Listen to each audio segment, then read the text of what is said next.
আপনার কাছে একটু পরে আসছি, আবার আমরা একটু শরীফুজ্জামান শরীফ ভাইয়ের কাছে আবার যেতে চাই। জি, ধন্যবাদ। আমরা বিএনপি নিয়ে আলোচনা করছিলাম, আলোচনায় অনেকগুলো বিষয় আসছে, আমরা আরো কিছু বিষয় এখানে যোগ করতে চাই। বিএনপির এত আলোচনা, এত কথা তো আসলে নির্বাচন কি নেই। তারেক রহমানকে যে প্রশ্ন করা হয়েছিল আপনি দেশে কবে আসবেন, উনি বলেছেন নির্বাচনের আগেই আসবেন, উনি দেশে থেকে নির্বাচনটা করতে চান। এবং সেই নির্বাচনটা কবে? ফেব্রুয়ারিতে নির্বাচন হবে বলে আপনার মনে হয়? ধন্যবাদ। আগের আলোচনার সূত্র ধরে বলি, আমাদের রাজনৈতিক সংস্কৃতিতে খুব বেশি পরিবর্তন আসেনি। ব্যক্তির বদল হয়েছে, কিন্তু রাষ্ট্র আচরণের বদল হয়নি। আচরণে বদল হয়নি।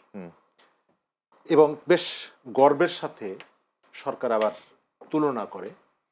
আমরা উদাহরণ হতে চাই না, আমরা অন্যের অপরাধগুলোকে তার সাথে তুলনা করি, করে আমার অপরাধটা একটু কম হলে সেটিকে আমি ফলাও করে প্রচার করি। আপনি কয়েকদিন আগে দেখলেন আমাদের প্রধান উপদেষ্টা জাতিসংঘের অধিবেশনে গেলেন এবং অপ্রয়োজনীয়ভাবে 104 জন সফর সঙ্গীকে সাথে করে নিয়ে। পৃথিবীর অনেক বড় বড় দেশ, সমৃদ্ধ দেশ, এমনকি জাতিসংঘের স্থায়ী কমিটির পরিষদের সদস্য, তারা ছোট একটা টিম নিয়ে আসলেন, কিন্তু আমরা গেলাম 100-র বেশি মানুষ নিয়ে। এবং যখন এই প্রশ্নটা তোলা হলো যেটি কি প্রয়োজন ছিল কিনা, সঙ্গে সঙ্গে বলা হলো যে শেখ হাসিনাও তো এইভাবে আসতেন।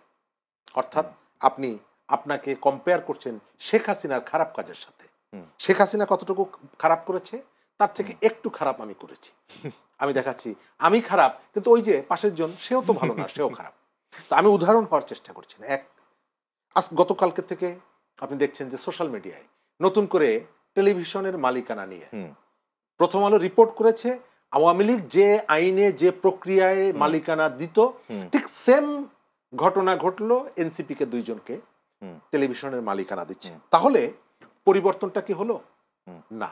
আইন শৃঙ্খলার জায়গায় আপনি দেখবেন যে আগে কোনো ঘটনা ঘটলে সঙ্গে সঙ্গে পদ্মার চরে কোন এক কুড়ে ঘরের ভেতর থেকে 3 জন মানুষকে গ্রেপ্তার করা হয়েছে।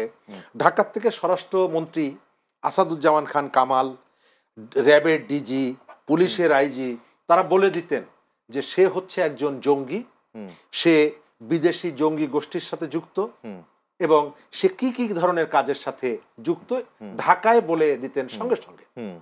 আজকে সেম ঘটনা, পার্বত্য অঞ্চলে 3 জন মানুষ মারা গেল, এটি অনাকাঙ্ক্ষিত, এটি আমরা চাইনি। নিশ্চয়ই না। এটি আমরা কন্টিনিউ হোক সেটাও আমরা চাই না। না, এর সাথে কেউ যদি জড়িত থাকে অবশ্যই তার বিচার চাই। নিশ্চয়ই।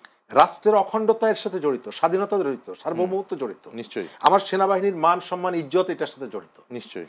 এই ঘটনার সাথে যারা যুক্ত অবশ্যই তাদের বিরুদ্ধে ব্যবস্থা নিতে হবে। আমাদের স্বরাষ্ট্র উপদেষ্টা ওই সেই আগের মতো করে সঙ্গে সঙ্গে বলে ফেললেন এর সাথে কোন কোন দেশ জড়িত। তো কোনো দেশ যদি জড়িত থাকে আপনার দায়িত্বটা কি? তাদেরকে ডাকা, আপনি তথ্যগুলো নিয়ে তার যে রিপ্রেজেন্টেটিভ এখানে আছে তাকে ডাকবেন, ডেকে বলবেন যে আমাদের কাছে এই তথ্য আছে, আপনারা এই কাজগুলো করেছেন। আমাদের কি সেই ঘটনা ঘটলো? না, আমরা দায়টা চাপিয়ে দিলাম। আমি অস্বীকার করি না যে এই ঘটনার সাথে ভারতের সম্পৃক্ততা থাকতে পারে না, থাকতে পারে, তার ইন্টারেস্টও আছে এখানে, মিয়ানমারের ইন্টারেস্ট আছে, আমেরিকার ইন্টারেস্ট আছে। আমেরিকা যে বার্মা অ্যাক্ট, বাংলাদেশের একটা অংশ নিয়ে মিয়ানমারের একটা অংশ নিয়ে একটা আলাদা স্টেট যে আলোচনাটা হচ্ছে, সেই ডিজাইনের মধ্যে পার্বত্য অঞ্চল আছে। সুতরাং এই ঘটনার সাথে অনেকেই যুক্ত থাকতে পারে। আপনি যে কথাটা এইমাত্র উল্লেখ করলেন যে বাংলাদেশের একটা অংশ নিয়ে মিয়ানমারের একটা অংশ নিয়ে আমেরিকার যে একটা প্ল্যান আছে এখানে একটা নতুন রাষ্ট্র তৈরি করার, এবং সেইটা নিয়ে কিন্তু আমরা বাংলাদেশে খুব একটা কথাবার্তা দেখি না, সেটা নিয়ে আমরা খুব একটা আলোচনাও দেখি না, খুব একটা প্রচারণাও দেখি না যে এখানে এরকম কিছু হওয়ার একটা পায়তারা চলছে বা এরকম কথাবার্তা কিন্তু চলছে, আমাদের সাবধান থাকা উচিত, এ নিয়ে কিন্তু কথাবার্তা আমরা দেখি না। তো আমাদের স্বরাষ্ট্র উপদেষ্টা বলে ফেললেন। আমি বলবো যে আপনি যখন এই কথাটা বলবেন তখন আপনার দায়িত্ব হচ্ছে, এটি হলো একটা সরকারের মূল কাজ। আমার কাছে এই প্রমাণ আছে, তাদেরকে ডাকবেন, ডেকে আপনি এই জায়গাগুলো বন্ধ করবেন, আমার দেশের মধ্যে আপনি এই ধরনের তৎপরতা চালাচ্ছেন, এটি আমি প্রতিবাদ করছি। কিন্তু সরকারের পক্ষ থেকে কোনো অ্যাকশন আছে না। সরকারকে কিছু বলেছে আনুষ্ঠানিকভাবে? ভারতকে ডেকে বলেনি। তার অর্থ হলো সরকার এখানে একটা পপুলিস্ট পজিশন নিয়ে মানুষকে দেখাতে চায় যে দেখেন আমরা ভারতের বিরুদ্ধে খুব যুদ্ধংদেহী একটা অবস্থায় আছি। একটু আগে রিপোর্ট দেখলাম বাংলাদেশ সরকার আমেরিকা থেকে গম কিনবে আর ভারত থেকে চাল কিনবে। বাংলাদেশ সব ধরনের বাণিজ্যিক সম্পর্ক উপরে উপরে ভারতের সাথে আছে। আর আমাদের সামনে এসে তারা বলার চেষ্টা করে যে আমরা তীব্র ভারত বিরোধী। আমি কোনো দেশের বিরোধী হওয়ার দরকার নেই, আমার যে ন্যাশনাল ইন্টারেস্ট সেটি আপনি প্রোটেক্ট করছেন কিনা। আমরা এখানে দেখতে পাই সরকার বাংলাদেশের অনেক ইন্টারেস্ট ইন্ডিয়ার সঙ্গে সেটি প্রোটেক্ট করছে না।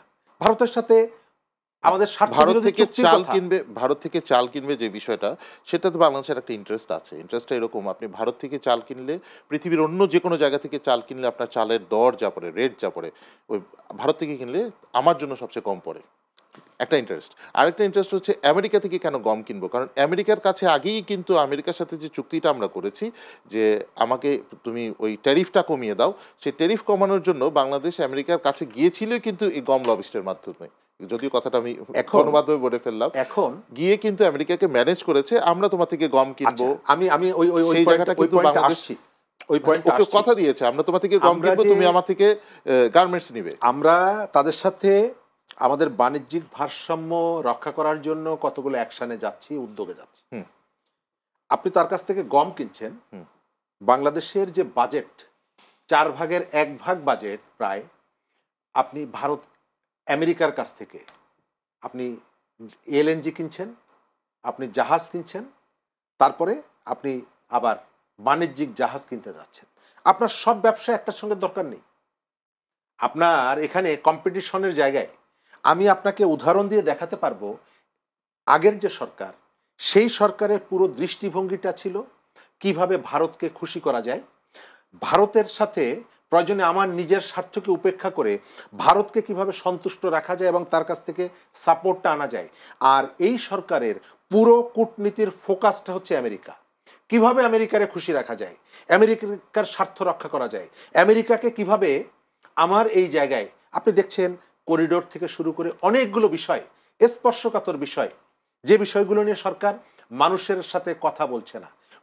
গতকালকে বিএনপির সালাউদ্দিন আহমেদ তিনি খুবই গুরুত্বপূর্ণ একটা কথা বলেছেন যে 3টি শক্তি এখানে আধিপত্য বিস্তারের চেষ্টা করছে। 3 শক্তি কারা? ইন্ডিয়া, চায়না এবং আমেরিকা। তো আমরা ইন্ডিয়ার যে আধিপত্য, সেই আধিপত্যকে বিদায় করেছি জুলাই অভ্যুত্থানের ভেতর থেকে। আমরা চায়নার ভূমিকাটাকে, আমরা এটিকে একটা সুবিধাজনক জায়গায় রেখেছি। বাংলাদেশে শেখ হাসিনা সরকারকে টিকিয়ে রাখার ক্ষেত্রে ভারতের যেমনি অবদান আছে, চায়নার অবদান আছে। আমি আপনাকে মনে করিয়ে দেই, 18 সালের যে নির্বাচনটি হলো রাতের বেলায়, সেই নির্বাচনের ঠিক 1-2 দিন পরে শেখ হাসিনাকে প্রথম ফুলের মালা দিয়েছিল চায়নার অ্যাম্বাসেডর। 24-এর যে নির্বাচনটি হলো, সেই নির্বাচনের পরে আমিডামির নির্বাচন, সবার আগে চীনের রাষ্ট্রদূত তার সাথে দেখা করেছেন এবং প্রেস কনফারেন্স করে বলেছেন যে আমরা চীনকে, শেখ হাসিনা সরকারকে নানাভাবে আমি সহযোগিতা করতে চাই। আপনি যখন ক্রিটিকটা করছেন শেখ হাসিনাকে টিকিয়ে রাখার ক্ষেত্রে, আপনি র্যাবের কথা বলছেন, আপনি আওয়ামী লীগের অনুগত প্রশাসনের কথা বলছেন, আপনি ভারতের কথা বলছেন, কিন্তু আপনি চীনের কথা বলছেন না এবং দল বেঁধে আপনি চীনে চলে যাচ্ছেন।